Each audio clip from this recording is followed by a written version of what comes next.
sack. Yeah, Randy's ultra-tuning these left hands straight into him. And stoppage looks imminent here. No offense provided back from... Waits for that opening, as he's done in the previous rounds. There it is. And there we go. There it is. It goes to town. Magandang araw mga pre, maayong adlaw po sa mga Bisaya diha. Bago natin simulan, kung bago ka pa lang napadaan sa aking munting tahanan, suporta naman. Click mo lang ang subscribe button at notification bell button. Palike na rin ng video para lagi kang updated sa mga bago kong uploads. November 8, 2013, dumayo sa unang pagkakataon sa bansang Australia itong Pinoy na si Randy Razor Petalcorin para depensahan sa unang pagkakataon ang titulo niya na PABA Light Flyweight title. Makakalaban niya dito ang number 1 contender na si Nyamprem, isang Thai boxer. Bit-bit ng Pinoy defending champion ang record na 19 wins, 1 loss, 1 draw, 14 dito via KO, habang itong challenger na si Niamprem ay may kartada na 35 wins, 20 losses, 1 draw, 27 via knockout. Sa gabi ng laban, maaksyong sagupaan ang nasaksihan. Unang round, nagpapakita agad ng pagka-agresibo ang Pinoy. Mas umaabante at mas nagbabato ng mga kombinasyon. The Orthodox Randy already teeing off. Some beautiful shots lining up at the Melbourne Pavilion for a WBC title shot in December. See those flurries, this combination.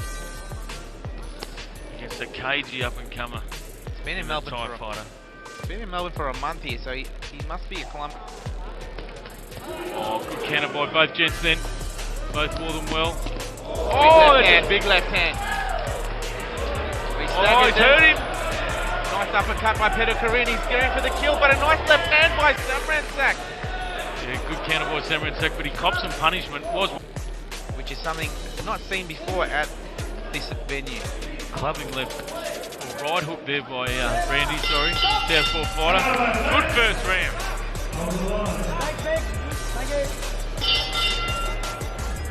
Round 2 of this PABA title. Second round tuloy ang mas uminit pang laban. Agresibo pa rin ang Pinoy. Samransak, Singmanasak. So this round will be very interesting to see how it flows because of very fast pace we saw in round 1. Oh, beautiful hook uppercut. Brilliant Petalcorin with the right hook as well.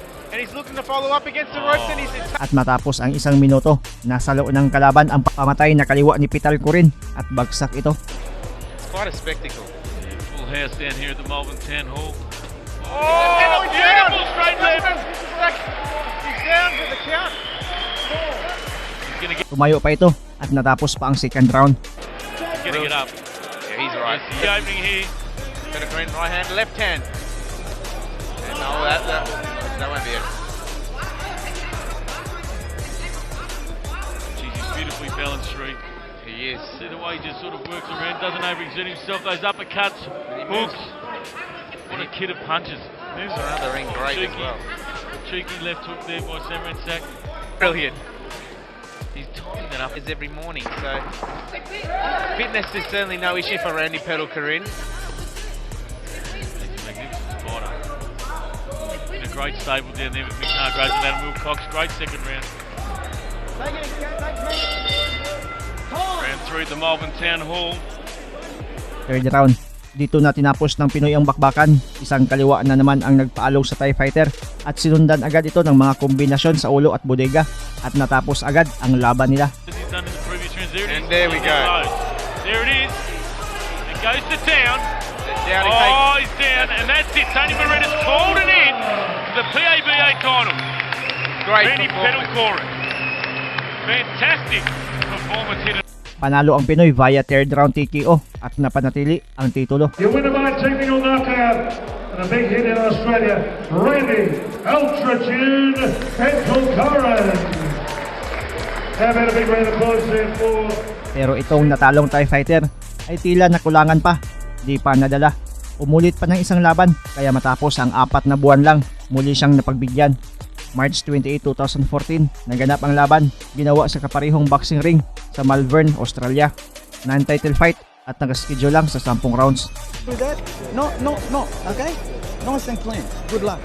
Wait for the belt. And here we are. It is rematch of their 2013 November fight, which was a cracker. Unang round, gaya ng unang laban, mas agresibo pa rin ang Pinoy. Mga kombinasyon pa rin ang binibitawan habang itong Thai fighter ay paisa-isa pero mga solido din talaga. Very of a world title shot, and he had a great fight last time with Singh Manasak, and he put him away in the third round. He knocked him down in the second, and coming just to see this fight and see a world-class fighter, Petalcorin, in action. Yeah, and Petalcorin, you know, he's been tagged a couple times early here with the right hand, so he doesn't want to sleep on this opponent this time. They're just trying to find his range, you know, working his way into this fight. You know, he's a real exciting kid, this guy. I enjoy it. Occur as early as this year after Peter and JC Mullenkill, the two handles that Petalcorin have done in master, because like I said, he is in that mandatory spot to challenge for the world title. And how's about that? So yeah, certainly.